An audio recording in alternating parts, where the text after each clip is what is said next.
नमस्ते रिजू। नमस्ते दादा। आज हम लोग कैसे? योग पर चिंतन करेंगे फिर एक बार। हाँ। Yoga day, yoga week. Yoga day, yoga week, yoga month. तो हम लोग शायद गुरुवार को बात कर रहे थे ना। Last Thursday we were talking about yoga. Yes yes. तो योग में जो 8 अंग होते हैं उनमें से यम नियम आसन प्राणायाम ये बहिरंग साधना हम कहेंगे। सो दीज हाँ। Are the physical aspects of Ashtanga yoga. Right. होता क्या है कि जो बहिरंग साधना होती है किसी भी योगी द्वारा वही लोगों को दिखती है और लोगों का ऐसा भ्रम हो जाता है कि यही है योग। यही सत्य है। और उसमें जो सबसे आकर्षक है वो है योगासन। हम्म। इसलिए लोगों की ऐसी गलत धारणा हो चुकी है कि हम जब योग इस शब्द का उपयोग करते हैं तो लोगों को केवल योगासन ही ध्यान में आते हैं।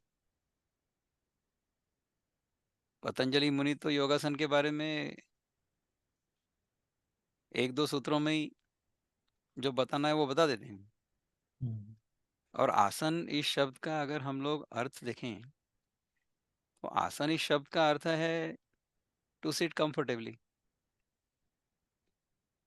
अभी भी हम लोग किसी आसन में ही बैठे हुए हैं ना। If we are not right. Comfortable in the pose which we currently have we will change the pose. शरीर हमारा जो है वो हमेशा कंफर्टेबल पोज में रहने का प्रयत्न करता है। इसकी मैं बड़ी मज़ेदार कहानी सुनाता हूँ।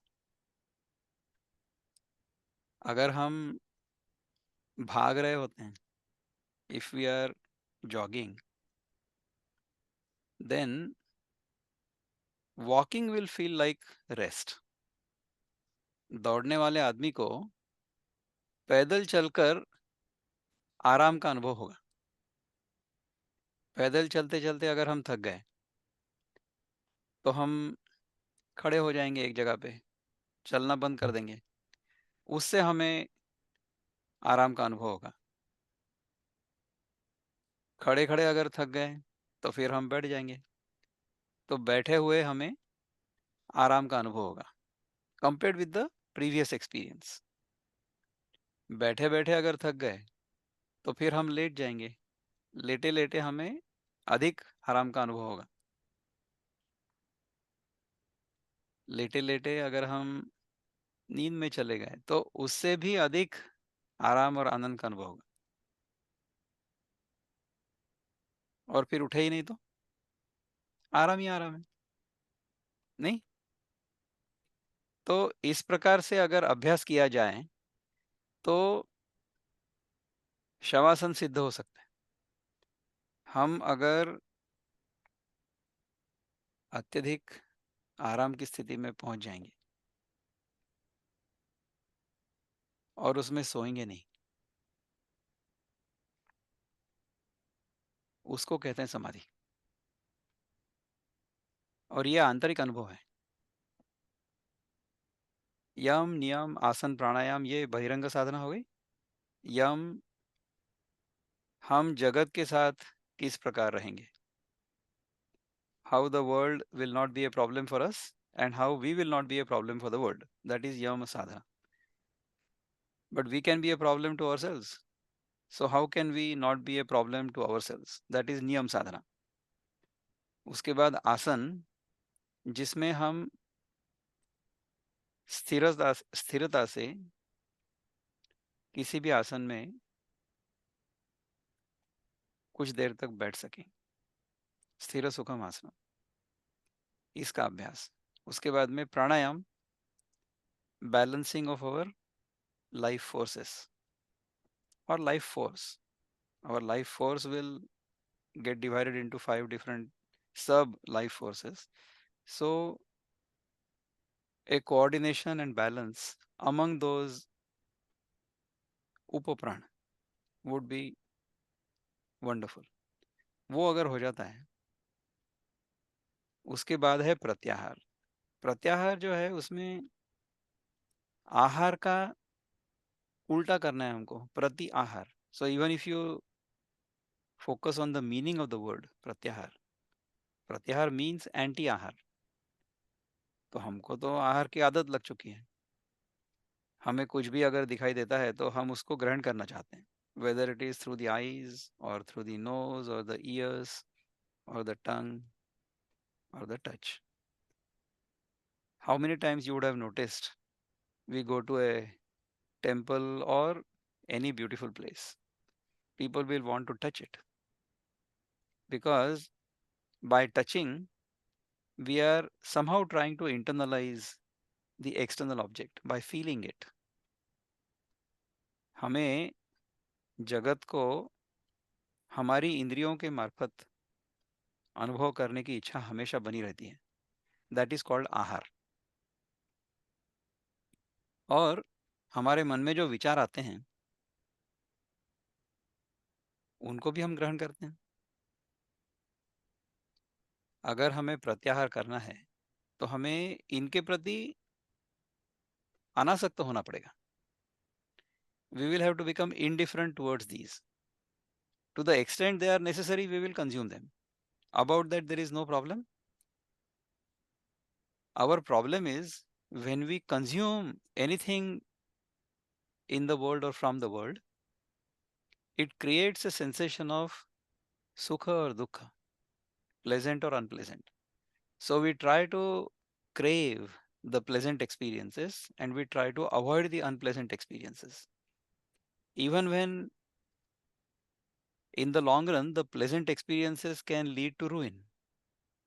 गीता में भगवान हमसे कहते हैं, ध्यायतो विषयान् पुंसः संगस्तेषूपजायते संगात् संजायते कामः कामात् क्रोधोऽभिजायते क्रोधात् भवति सम्मोहः सम्मोहात् स्मृतिविभ्रमः स्मृतिभ्रंशात् बुद्धिनाशः बुद्धिनाशात् प्रणश्यति। So that's the Gita's wisdom on this. जब हमारा मन किसी विषय पर होता है तो उसके बारे में हमारे मन में एक प्रकार का आकर्षण निर्माण हो जाता है। ध्यायतो विषयान पुंसः means when we contemplate on an object of experience, an attachment develops towards that object in our mind. हमें अगर किसी वस्तु के बारे में पता नहीं होता है ना, तो फिर उसके बारे में हमारे मन में कोई आकर्षण नहीं होता है। That is the whole psychological basis of advertising, right? So initially, all the commercials will tell us about a certain product or something of interest. Then our mind will become attracted towards that. Sangat sanjayate kama means because of this attachment, we will develop a kamana towards it or a desire to obtain it. Kamat krodho bhi jayate means if the desire is not fulfilled, then there will be anger in our mind.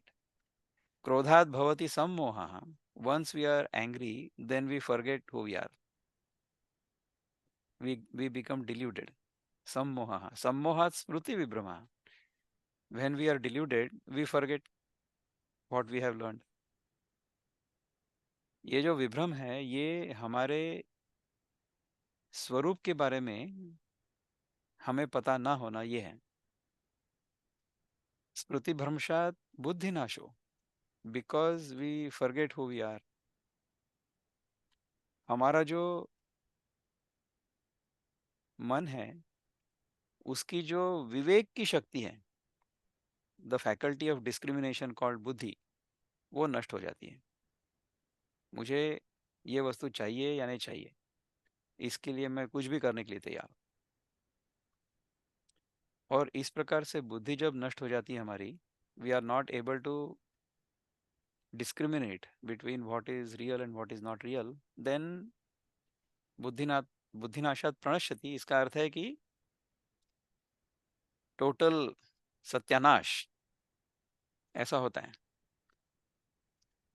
अगर हमें इससे बचना है तो हमारा मन जो है वो विषयों में आसक्त नहीं होना चाहिए। विषयों में आसक्त ना होने के अभ्यास को कहते हैं प्रत्याहार। कि हमें जिस वस्तु की जितनी आवश्यकता है उतनी ही हम ग्रहण करेंगे, उसके अलावा हम कुछ भी ग्रहण नहीं करेंगे। प्रत्याहार। इसका एक लाभ जो होता है ना हमको, वो ये है कि हम बड़े हल्के फुल्के हो जाते हैं। हमारे मन में अगर किसी भी वस्तु के प्रति आकर्षण नहीं होगा तो हम उससे मुक्त हो जाएंगे। हम जितनी वस्तुओं को अपना मानते हैं उतनी वस्तुओं के प्रति हमारे मन में एक प्रकार का बंधन तैयार हो जाता है। ये फोन मेरा है, तो ये फोन और मैं, इसके बीच में एक बंधन तैयार हो गया मेरेपन का। ठीक है ना। राइट। तो जितनी अधिक वस्तुएं मेरे जीवन में इस प्रकार होंगी जिनको मैं अपना मानता हूं, उतने मेरे मन में बंधन तैयार हो जाते हैं। तो जितने अधिक होंगे उतना अधिक मैं उनमें जकड़ता जाऊंगा। It's like the insect being trapped in a cobweb, unable to go anywhere from there. मुझे ऐसे उदाहरण पता है कि जहां पर the husband got an offer, a lucrative offer to get another job, but it involved moving from one place to another. Whereas this person had built a house in this place and was very happy with it. So he continued to work for a company that was paying him a lower salary in spite of this other offer, which would involve moving. So हम लोग एक स्थान से या एक वस्तु से, हमारा जो घर है वो, उससे इतने जकड़े जाते हैं कि हम वहां से निकलना नहीं चाहते। ऐसा हो जाता है। तो इस प्रकार से अगर हम जकड़े रहेंगे विषयों में तो प्रत्याहार नहीं होगा। तो प्रत्याहार के लिए ऐसा है कि हमने ये सोचना चाहिए कि जिस वस्तुओं को हम अपना मानते हैं उस वस्तुओं को हमने निर्माण तो नहीं किया है। We have not created the thing which we call ours, including our own body. हमारे शरीर का निर्माण तक हमने नहीं किया है। ये शरीर का जो निर्माण है ये प्रकृति के नियमों के अनुसार हुआ है। तो इस शरीर का जो प्रारंभ है वो हमारे माँ बाप, उनके शरीर की एक एक जो कोशिका थी उन दोनों के एकत्रीकरण से हुआ है। So one cell from the woman's body or my mother's body and one cell from my father's body, they came together and formed what is called the zygote. That zygote multiplied, you know, 1 into 2, 2 into 4, 4 into 8, 8 into 16, 32, 64, 128. You can do the calculation. It eventually became 40 trillion cells in my body. Correct? How did this happen? Did I make it happen? No. It happened because of nature's laws. प्रकृति के नियमों के अनुसार इस शरीर का गठन हुआ है। कैसे हुआ? जो अन्न ग्रहण किया उसमें से कुछ रख लिया और कुछ फेंक दिया, ऐसा हुआ। तो जो वस्तु हमने ग्रहण की इस शरीर के गठन के लिए, उस वस्तु का निर्माण हमने किया था। हाँ हाँ। तो हमने किस वस्तु का निर्माण किया है और किसी का नहीं किस किया। बेसिस पे हम लोग ये कहते हैं कि ये मेरा है? Did I create it? No. तो हम जिसको अपना कहते हैं उस वस्तु का निर्माण हमने नहीं किया होता है, फिर भी हम उसको अपना कहते हैं। That is called theft. जो वस्तु मेरी नहीं है उसको मैं मेरा अगर कहने लगा तो उसको कहते हैं थेफ्ट। वो हम नहीं कर सकते। वो अगर हम करेंगे तो फिर वो हमारे लिए अच्छा नहीं होगा। राइट। ईशावास्य उपनिषद का जो पहला मंत्र है उसमें ऋषि क्या कहता है? वो कहता है कि ईशावास्यम इदम सर्वम। ये जो इदम है यानी this, whatever I consider as this means anything other than myself, anything I can consider as this, ये ईशावास्यम इदम सर्वम यत्किंच जगत्यान जगत। जगत में छोटी से छोटी वस्तु, किंचित से किंचित वस्तु, यत्किंच जगत्यान जगत, सारे जगत में छोटे से छोटी वस्तु जो है उसमें भी ईश्वर का वास है। So even the tiniest thing in this universe is completely pervaded by the divine. ये है ईशावास्यम इदम सर्वम यत्किंच जगत्यान जगत का अर्थ। इसके बाद के लाइन में ऋषि क्या कहता है पता है? तेन त्यक्तेन भुंजिता। इसका आनंद हमको इसका त्याग करके लेना है।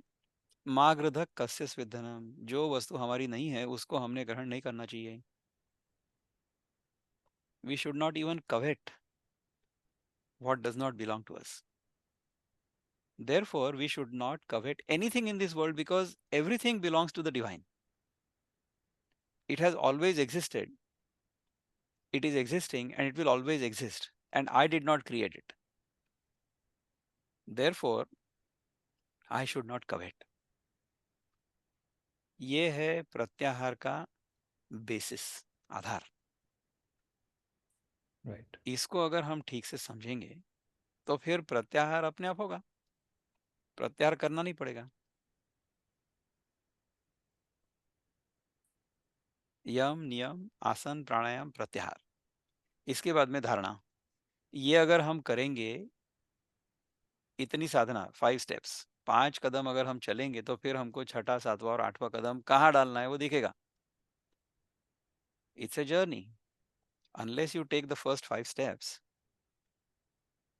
The subsequent steps will not be clear.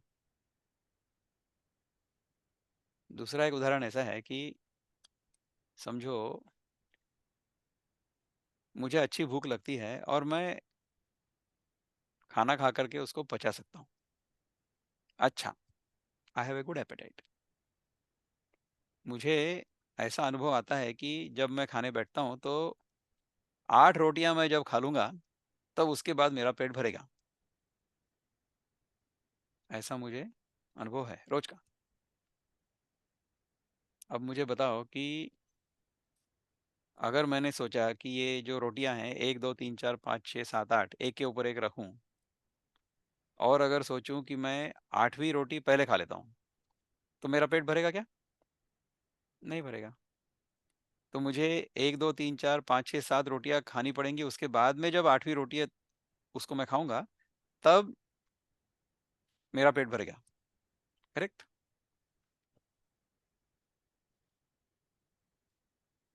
तो अगर हम ये पहले 5 अंग जो हैं योगासन के और अष्टांग योग के, उसको ठीक से नहीं करेंगे तो छठा सातवां आठवां जो है ना वो हमारे लिए उतना अच्छा काम नहीं करेगा।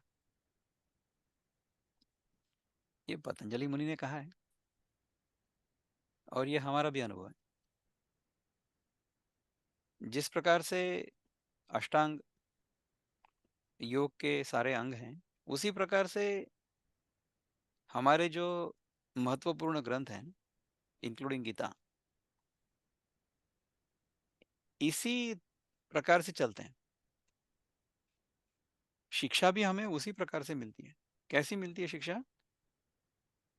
हमें जो पता होता है ना वहां से हम चालू करते हैं, और हमें जो पता नहीं होता है उसका बोध हमें शिक्षक हमारा कराता है, गुरु कराता है। तो योग में भी या गीता में भी पहले हमको हमारे अनुभव में जो आ रहा है वो जगत, वो सत्य लगता है, तो गीता कहती है कि ठीक है, कोई बात नहीं, यहाँ से चालू करते हैं। पतंजलि मुनि भी वहां से चालू करते हैं।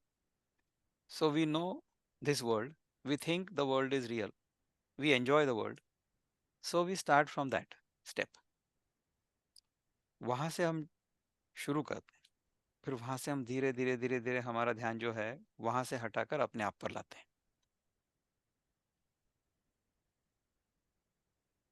जिस जगत का हम अनुभव कर रहे हैं वो जगत पहले, और फिर जो उस जगत का अनुभव कर रहा है वो मैं। So from the object of experience we now turn our attention to the experiencer of the object। इसको मैं धारणा कहता हूं, किंतु शास्त्र कहते हैं कि धारणा जो है वो हमारे मन को हमने एक जगह पर, स्थान पर स्थित रखना है, उसको कहते हैं धारणा। तो हमारा मन अभी तक तो बहिर्मुखी है, जगत की ओर देख रहे हैं। तो वहां से हटकर हमारा ध्यान जब अंदर आ जाता है और हम उसको यहाँ आकर के बिठाते हैं, तो उसको कहते हैं धारणा। और ध्यान जो है वो किसी एक वस्तु पर या विषय पर अपना मन केंद्रित करना, वस्तु पर। सो देश, फिर वस्तु, और समाधि जो है वो काल। जितनी देर तक हो सकता है उतनी देर तक उस वस्तु पर हमारा ध्यान एकाग्र करना है। हमारा होता क्या है मन का कि हम जब जाग रहे होते हैं ना, तो जागृतावस्था में हमारा मन अनेकाग्र होता है। So our mind is multi pointed. अनेकाग्र यानी उसके अनेक पॉइंट्स हैं, which means the mind is running in many different directions.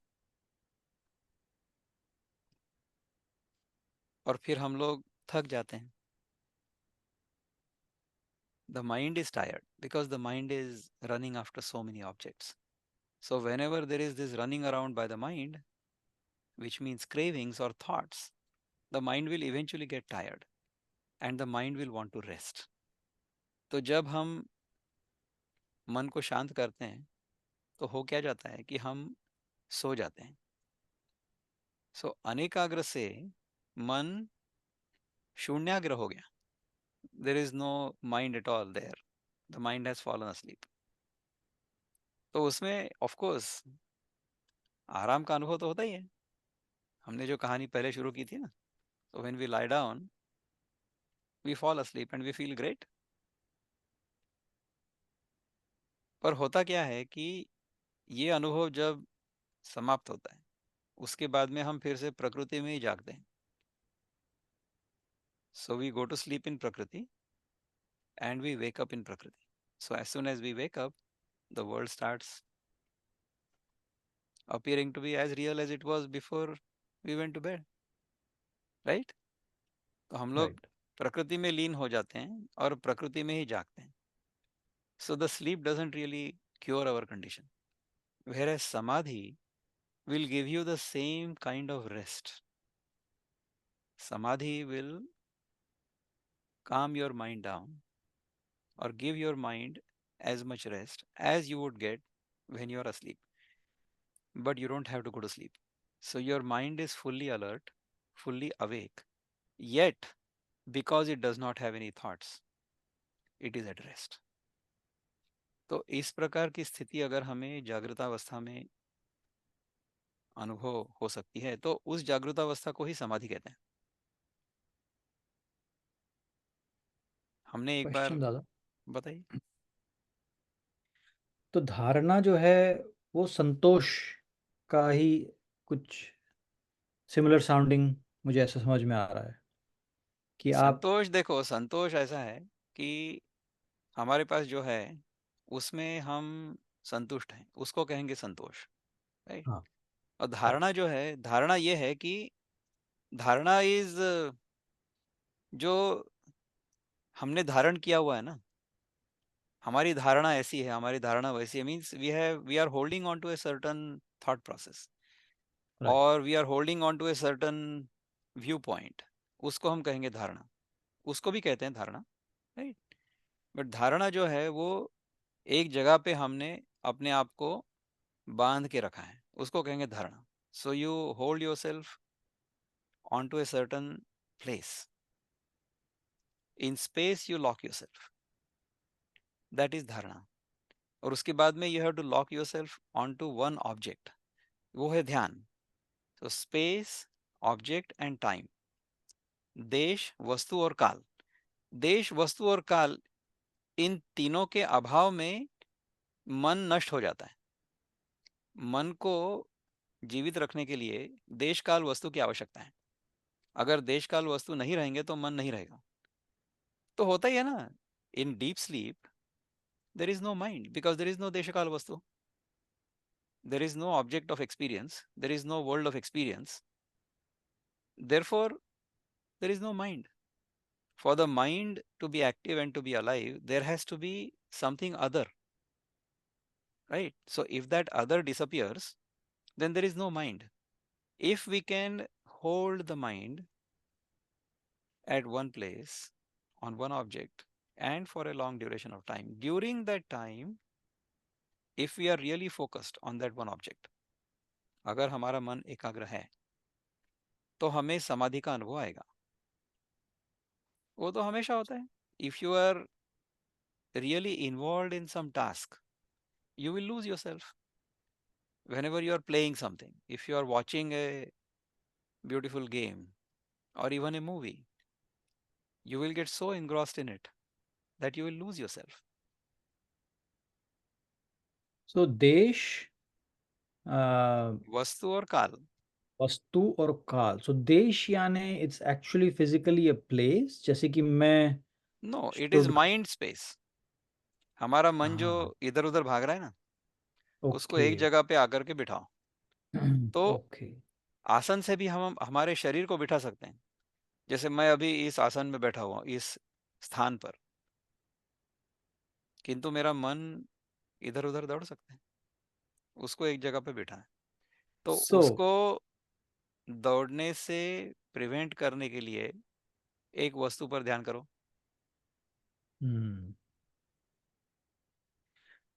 So my understanding दादा, आई विल रिपीट।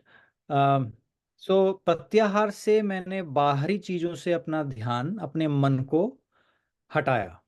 ठीक है। उसका नेक्स्ट स्टेप, अब मैं इस मन को एक जगह पे स्थिर कर पा रहा हूँ। करेक्ट। वो मन रुक गया है। और किस पे रुकेगा? वो है, वो वस्तु। करेक्ट, वो है ध्यान। तो उसमें फिर हम वो है। लोग सांस पर कर हाँ। सकते हैं या किसी चक्र पर कर सकते हैं, वॉट एवर, या हाँ। किसी ज्योति पर भी कर सकते हैं ना, त्राटक, वो करो, हाँ। वो राइट। भी कर सकते हो। एक वस्तु पर अगर ध्यान केंद्रित करेंगे हम तो फिर हमारा मन दौड़ेगा नहीं इधर उधर, उसको बांध के हम्म। रखना है। सो तो यानी ये चारों बाद के लास्ट के चार, प्रत्याहार, धारणा, ध्यान, समाधि, ये मन रिलेटेड हैं। Of course. और ऑल फोर प्रत्याहार आर। प्रत्याहार एक्चुअली बॉडी रिलेटेड भी है, कि हाँ। उसमें you don't want to consume more than the body actually requires. In fact if you consume as little as you can get away with, that is hmm. preferable। इसीलिए तो हम कहते हैं ना कि आप दिन में 2 से अधिक बार खाना ना खाएं, या अगर हम्म। एक ही बार खाना खा करके रह सकते हैं तो वैसा रहें। राइट। पर उसको करने के लिए हमें प्रैक्टिस की आवश्यकता होती है, अभ्यास की आवश्यकता होती है। क्योंकि हमें अभ्यास क्या है, हम दिन में 2, 3, 4, 5, 6 बार खाएंगे। हमारे सामने खाना अगर दिखेगा तो हम उसको चख के देखेंगे, क्योंकि वो आदत हो चुकी है। उससे हमें बाहर निकलना है। Whenever we see any object in front of us, we should not be tempted to feel it or touch it or taste it. No, उसको रहने दो वहां पे जैसा है वैसा। हम्म। अगर आवश्यकता है तो उसको ग्रहण करो। We should not deprive our body for it of its essential nutrients। शरीर को चलाने के लिए भी तो ऊर्जा की आवश्यकता है, बिल्कुल। न्यूट्रिएंट्स की आवश्यकता है, वस्तुओं की आवश्यकता है। तो वो तो हमने कंज्यूम करना ही है। पर कितना करना है? जितनी आवश्यकता है उतना ही। क्योंकि उससे अगर अधिक हम लोग ग्रहण करेंगे तो वो फेंक दिया जाएगा ना। the body will have to throw it away or the body will store it. Neither of it is good for us. Correct. तो स्टोरिंग ये तो है प्रत्याहार। यमा फेल हो गया ना स्टोरिंग में, वन। यम फेल हो गया? क्यों, यम क्यों फेल हो गया? एक्यूमुलेट एक्यूमुलेट अगर करेंगे मोर देन रिक्वायर्ड तो। हाँ हाँ, तो वो तो यम में हमने बोला था ना, यम में भी एक था ना, क्या था उसमें, अपरिचित। अपरिग्रह था ना। हाँ, राइट राइट। तो अपरिग्रह अगर हम लोग वस्तुओं का करते हैं, हम्म। अपरिग्रह मतलब परिग्रह करना छोड़ देना है, राइट। हम्म। वस्तुओं से अपरिग्रह अगर हम लोग कर सकेंगे तो फिर pratyahara will become easier. Pratyahara and aparigraha are very closely connected, right correct. तो यम में अगर फेल हो गए तो फिर तो प्रत्याहार हो ही नहीं सकता है। राइट। तो इसीलिए तो पतंजलि मुनि ने पहले जगत से अपने आप को बचाने के लिए कहा है। So let us save ourselves from the world. एक क्वेश्चन दादा, बताओ। ये जो मतलब अष्टांग योग के 8 अंग में 4 अंग मन को दिए हैं उन्होंने। हाँ तो यानी मन is such a big deal, इतना बड़ी चीज है जिस पे हम ध्यान ही नहीं देते हैं। मतलब हम तो अपने 5 सेंस में ही उलझे रहते हैं, करेक्ट है ना। खा लो, सो लो, पी लो और टच कर लो, खरीद लो, ये यही सब है। तो मन तक तो हम पहुंचते ही नहीं है कि मन से हम क्या कर सकते हैं, क्यों क्यों करें, क्यों हम मन की इतनी परवाह करें। करेक्ट। ऐसा क्या है मन। क्योंकि हमें ये अनुभव होता है कि हमारे पास जगत की जितनी चाहेंगे उतनी वस्तुएं आने के बाद भी मन की जो शांति है वो कायम नहीं रहती है। Even if you have everything in the world, as long as there is a desire in the world, as long as there is a desire in the mind for the world, the mind will not be at rest. मन के अंदर जो इच्छा होती है ना, that is the agitation in the mind. मन में जो वृत्तियां उठती हैं उसके कारण मन अशांत होता है। तो मन की वृत्तियों को अगर हम काम डाउन कर लेंगे, शांत कर लेंगे, तो फिर हमें अपने स्वरूप का दर्शन होगा। ये पतंजलि मुनि हमें मन को किस प्रकार से अनुशासित करना है उसकी सीख दे रहे हैं। योग योगासन नहीं सिखा रहे हैं वो। अगर पतंजलि मुनि आज के दिन में आ जाएंगे ना और देखेंगे कि योग के नाम पर क्या चल रहा है धंधा, तो वो तो डंडा लेकर के आएंगे सबको पीटने के लिए। मैंने ये नहीं बताया था तुमको, मेरा नाम राइट। बदनाम मत करो। That's what will happen. तो हमने पतंजलि मुनि को अगर ठीक से समझा है तो हम आसन में फंसेंगे ही नहीं। जो आसन हमें स्थिरता दे सकता है उसी आसन में हम लोग बैठेंगे और ध्यान करेंगे। ध्यान के लिए आसन की आवश्यकता है। अगर हम ठीक से किसी एक जगह पर बिना हिले बैठ भी नहीं सकते हैं तो फिर हम ध्यान क्या करेंगे? So if I am contemplating on my breath और if I am focusing on my breath और on whatever chakra you want to focus on, I will have to change my asana, I have to change my posture। तो उसमें जब हिलेगा शरीर तो मन भी हिलेगा उसके साथ, क्योंकि मन तो शरीर के साथ जुड़ा हुआ है।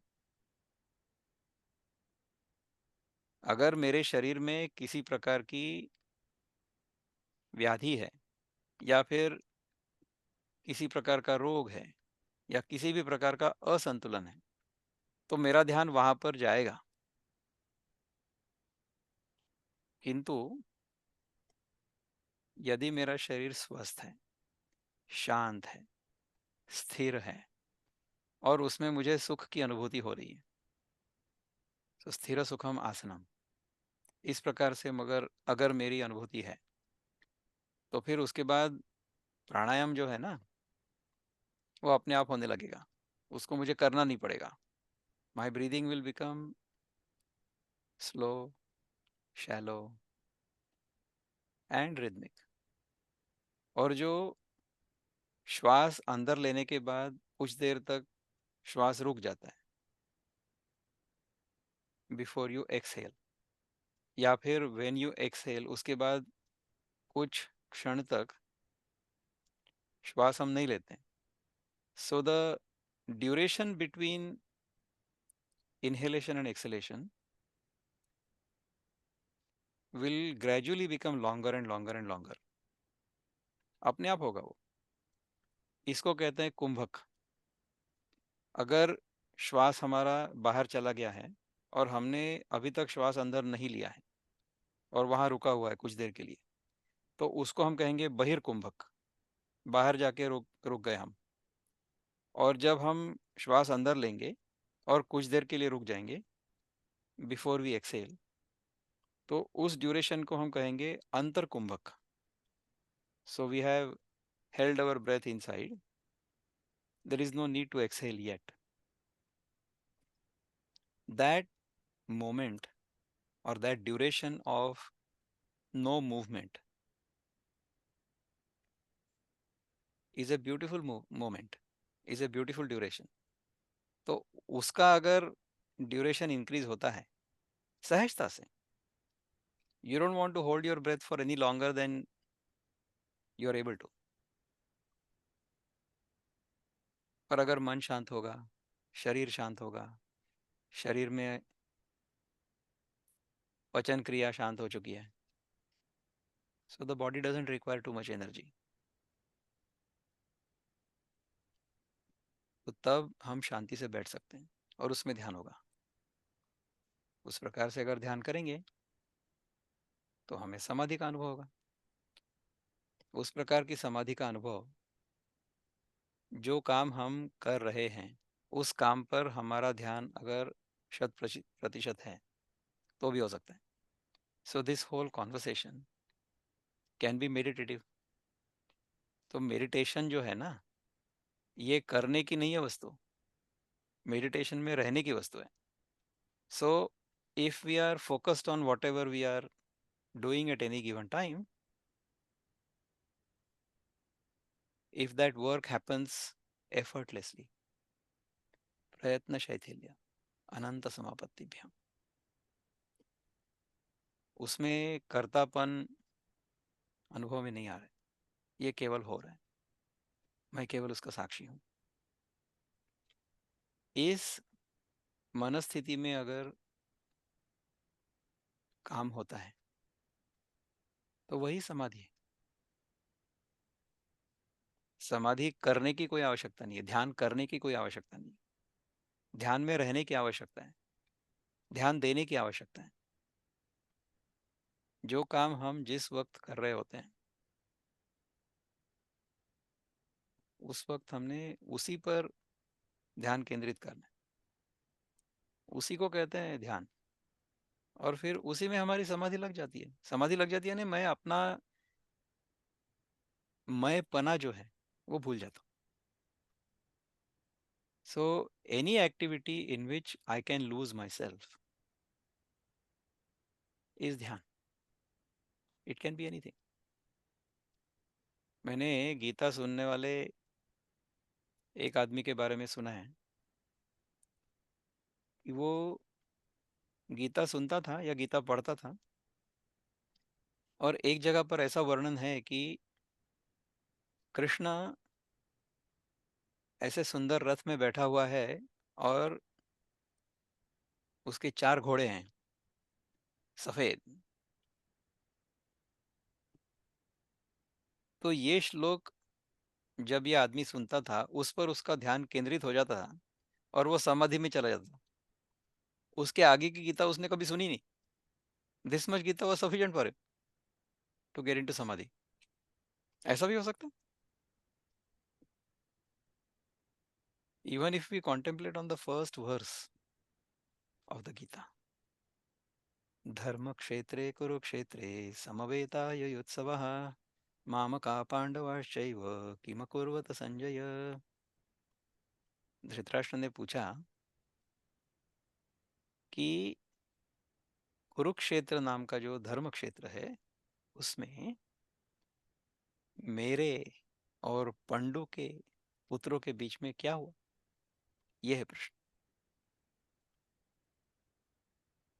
तो इसमें एक एक शब्द पर भी हम अगर ध्यान देंगे तो भी हमें उसमें से सीख मिल सकती है। धर्म क्षेत्र यानी क्या, कुरुक्षेत्र यानी क्या, मामका, पांडवा चैव, मेरे और पंडु के, आप पर भाव। ये आप पर भाव जब तक हमारे मन में होगा तब तक महाभारत होना अपरिहार्य है। महाभारत होगा ही होगा। अगर आप पर भाव नष्ट हो गया, डिसॉल्व हो गया, तो फिर there will be no Mahabharat. Patanjali मुनि के अनुसार अगर हम योग में चले जाते हैं तो योग यानी यूनियन। तो यूनियन यानी we dissolve the boundary between mine and the other. So there is no mamaka and there is no Pandava, there can be no Mahabharata. तो गीता को भी अगर हम ठीक से समझेंगे और योग को भी अगर हम ठीक से समझेंगे तो हमारे मन में जो महाभारत हमेशा चलता रहता है वो खत्म हो जाएगा। तो ऐसी है कहानी गीता की, महाभारत की और योग की। आज के लिए हम यहाँ रुकें और फिर हम कल फिर से देखते हैं क्या होता है, परसों। बिल्कुल दादा। मज़ा आ बहुत गया ना? सुंदर था, बहुत सुंदर। All right, very good. ठीक है, हम लोग फिर दादा, वेंसडे को मिलते हैं। नमस्ते।